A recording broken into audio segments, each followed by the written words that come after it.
Oi, gente, voltamos com o nosso segundo bloco. E agora iniciaremos os nossos estudos acerca dos compostos e falaremos da água. A partir daqui, vamos destrinchar os principais pontos e os mais recorrentes nas provas e que também poderá cair na sua prova. Então, a molécula de água é um composto, eu coloquei aqui, inorgânico.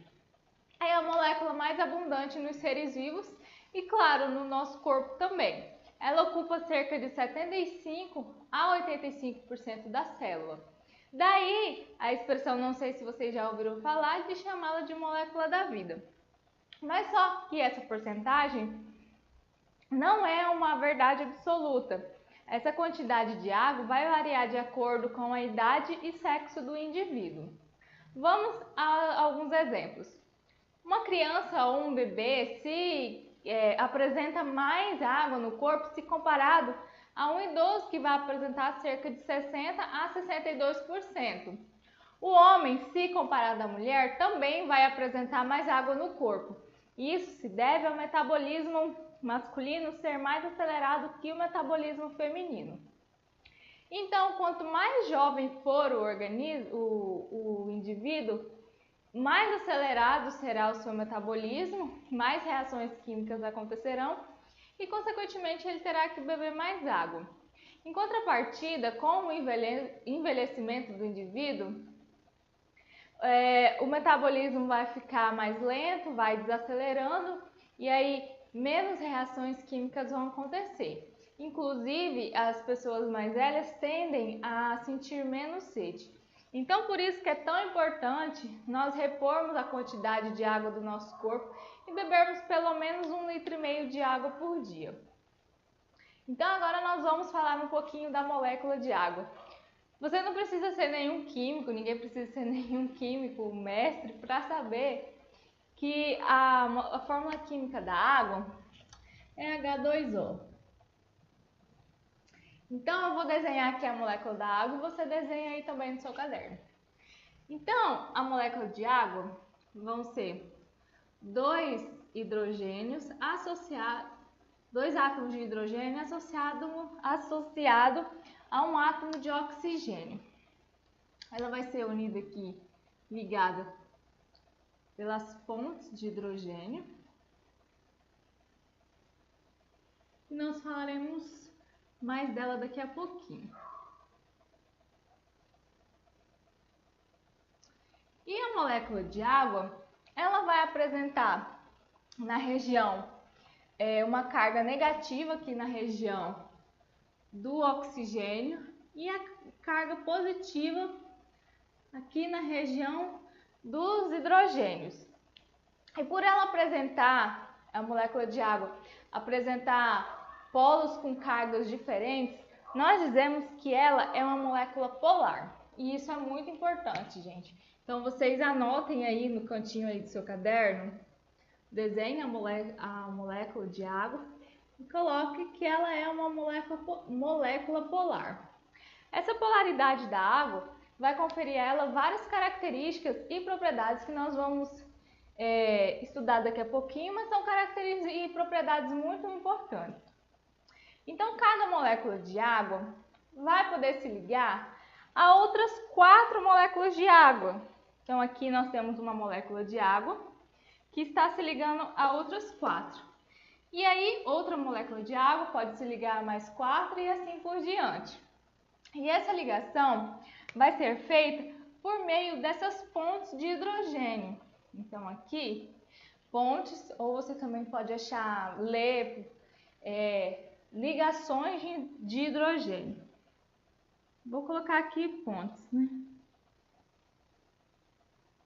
Pontes ou ligações de hidrogênio.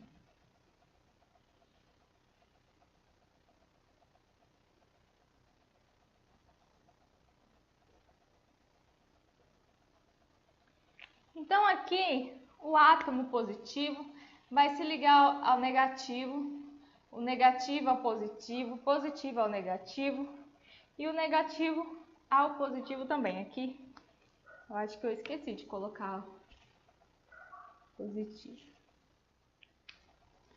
Então, só para sintetizar aí na sua cabecinha, a molécula de água, ela é uma molécula polar. E só lembrando, eu já estava esquecendo aqui, que ela tem esse formato porque ela apresenta aqui uma angulação de 104,5 graus.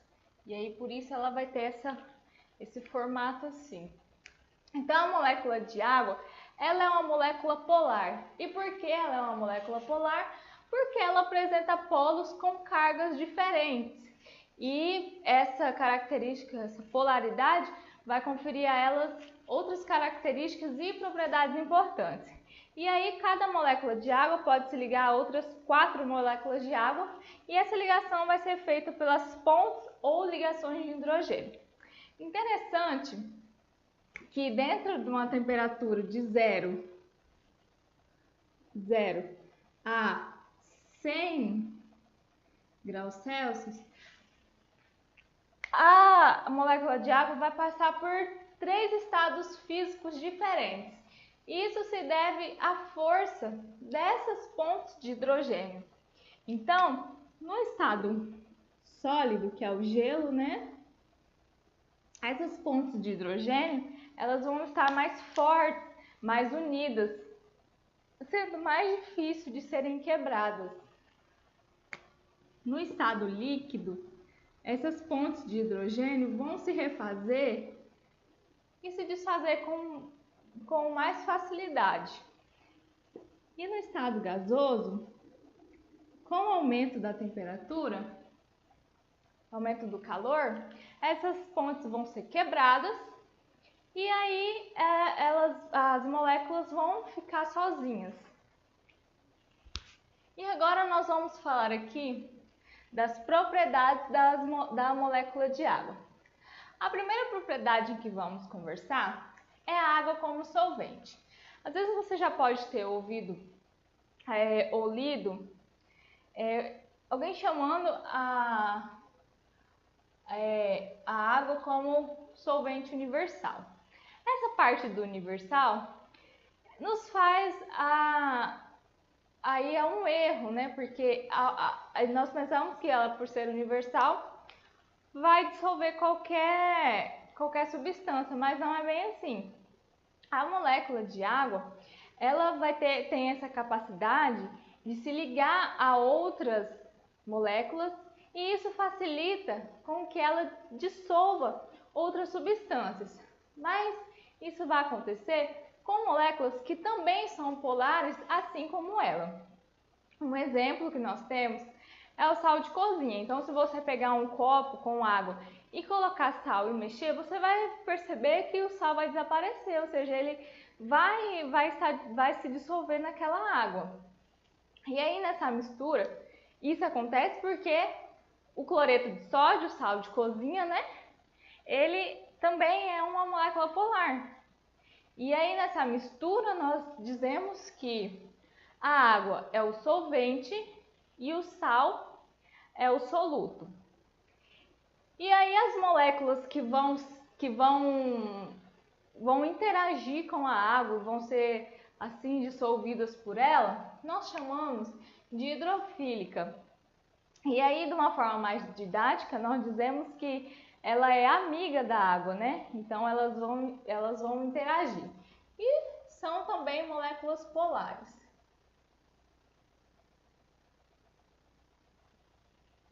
E aquelas moléculas que têm aversão à água, nós dizemos que ela tem medo da água. Então, a sua interação não vai ser uma interação tão boa assim como as substâncias hidrofílicas. Nós chamamos ela de hidrofóbica e vão ser as moléculas apolares. E um exemplo dessas moléculas nós temos, os lipídios, né? Que são os óleos e as gorduras. Você já deve ter feito aí na sua casa ou algum produto que bifásico, né? E aí você repara que você pode até chacoalhar e você repara que elas, por um tempo, elas até se juntam um pouquinho, mas logo se separam, o óleo se separa da água e é por causa disso. A segunda propriedade é a alta tensão superficial. Então, como eu já disse lá naquele quadro, uma molécula de água vai se ligar a outras 4 moléculas de água, né? E aí, esse fenômeno de manter as moléculas fortemente unidas umas às outras, nós damos o nome desse fenômeno de coesão.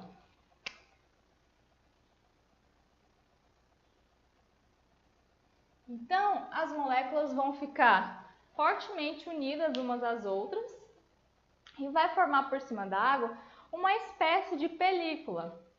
Essa película nós podemos observar quando um inseto corre por cima da água. Ele corre por cima da água porque ele não quebra, ele já se adaptou a essa condição e ele não quebra essas pontes de hidrogênio, então ele caminha por cima da água. Outro exemplo também, quando você bater de barriga na água, parece que você não bateu na água, parece que você caiu direto no chão, né? É como se você tivesse caído no chão. E aí você bate de barriga ou em outra posição e às vezes até dói, né? Você cai muito forte e aí você não quebra de imediato essas pontes de hidrogênio. Então, isso se explica pela alta tensão superficial. E também tem outra característica, que é a adesão. Deixa eu escrever mais bonitinho aqui, né? Adesão. A coesão vai ser a atração entre moléculas idênticas, né? Então, de água com a água. E a adesão é a atração de moléculas diferentes. A terceira propriedade é o alto calor específico. Calor específico é a quantidade de calor que uma substância precisa para que ela aumente de temperatura. A água, ela tem essa capacidade de manter a sua temperatura constante por muito mais tempo. Então, ela precisa de muito calor, por isso que é alto calor. Ela precisa de muito calor para que a sua temperatura aumente. E um exemplo de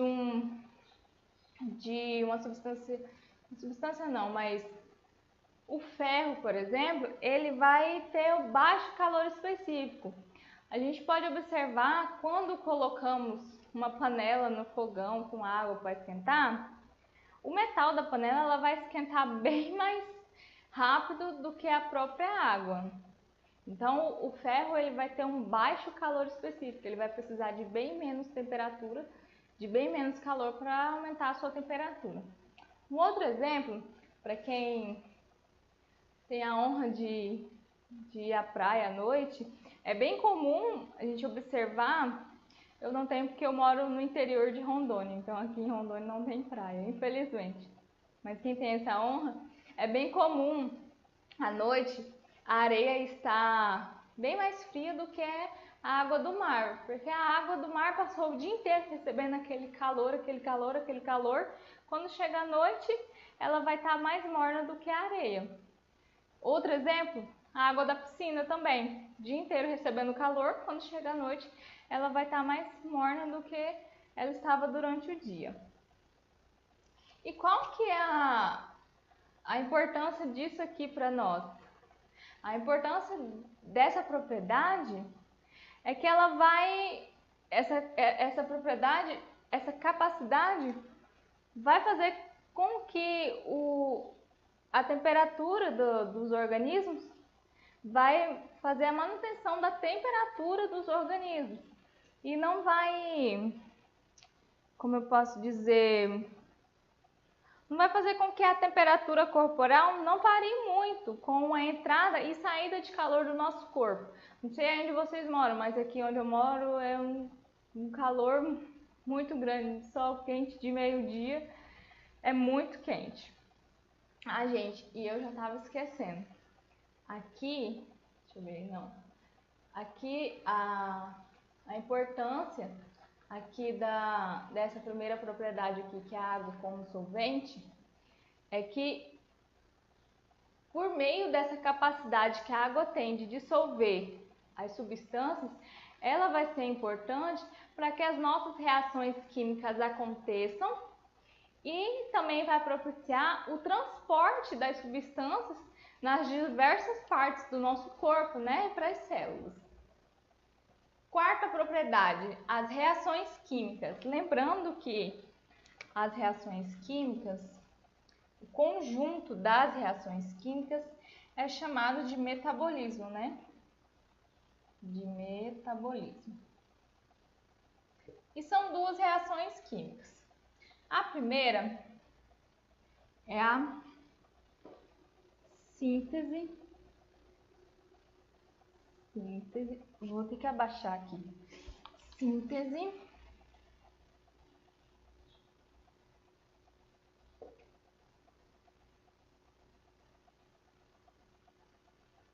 por desidratação. E o que é essa síntese por desidratação? Vai ser a união de duas moléculas com a perca de uma molécula de água. Então, nós temos aqui duas substâncias que vão ser unidas com a perda de uma molécula de água. E a outra reação é a hidrólise. Hidrólise é a quebra, é a separação de moléculas com a adição de uma molécula de água. Inclusive, lembrando, né? Se vocês virem aqui esse finalzinho lise em outra palavra, vocês já associem a quebra, né? Significa quebra ou separação. Então, a hidrólise vai ser a quebra, a separação de moléculas adicionando água. E isso acontece no nosso processo de digestão. A última propriedade é a capilaridade. A capilaridade é a capacidade que a molécula de água tem de se aderir a tubos. Então, quanto mais estreito for o tubo, melhor a água vai se aderir e subir. Você pode observar em um copo com canudo ou nos vasos tilemáticos que conduzem a seiva bruta nas árvores. Essa parte a gente vê em fisiologia vegetal, lá na matéria de botânica. Então, a quinta propriedade foi a capilaridade. Então, pessoal, essa foi a nossa aula de água. E aí, durante aqui a nossa aula, nós pudemos observar, vocês puderam observar, que a água ela é muito importante para nós seres vivos. Ela vai participar das reações químicas, vai atuar como um termorregulador, que, né, quando nós falamos do alto calor específico, também vai atuar como lubrificante, participa da fotossíntese, enfim, ela tem várias funções muito importantes para os seres vivos em geral. Então, o meu conselho que eu posso dar a você é que beba bastante água. Só que acho que antes de terminar a aula, vamos fazer aqui um breve resuminho, né? Então, aqui nós temos a molécula de água, que é uma molécula polar. Por que é polar? Porque ela vai apresentar esses dois polos com cargas diferentes, o negativo e o positivo. E uma molécula de água pode se ligar a outras 4 moléculas de água por meio das pontes ou ligações de hidrogênio. E a água vai apresentar propriedades muito importantes. Primeiro, a água como um solvente. A água vai dissolver várias moléculas, né? No caso, moléculas polares, que vão ser as hidrofílicas. E as hidrofóbicas são aquelas que não são amigas da água, elas têm medo da água. E não vão ter uma interação tão legal. Que são moléculas apolares, exemplo lá os lipídios e os óleos, que são os óleos e as gorduras. Segunda propriedade, alta tensão superficial, é a capacidade que a água tem de ficar fortemente unidas umas moléculas às outras. E esse fenômeno nós chamamos de coesão. E aí vai formar uma película por cima da água, essa união vai formar uma película por cima da água. Terceira, alto calor específico. A molécula de água precisa de muito calor para ela aumentar a sua temperatura. Isso é importante para quê? Para fazer a manutenção dos organismos, né? E isso vai ser importante para que não varie muito a nossa temperatura durante o dia, a noite, né? Entre a entrada e saída de calor do corpo. A quarta são as reações químicas, síntese por desidratação, união de substâncias com a perda de uma molécula de água. E a hidrólise, que é a quebra, lise, lembrem de lise, quebra, que é a separação das substâncias. E capilaridade, capacidade de se aderir a tubos mais estreitos. Então, essa é a nossa aula de água de hoje. Na próxima aula falaremos dos carboidratos. E então, gente, se vocês gostaram dessa aula, deixe seu like aí no vídeo, se eu ajudei de alguma forma, deixe seu like, se inscreva no canal, que eu vou estar gravando mais aulas. Se inscreva no canal e o meu conselho de hoje, né, como eu já tinha dito, eu acho que eu já falei, bebam bastante água, que é muito importante para nós. E fiquem todos com Deus e até a próxima aula. Tchau, tchau!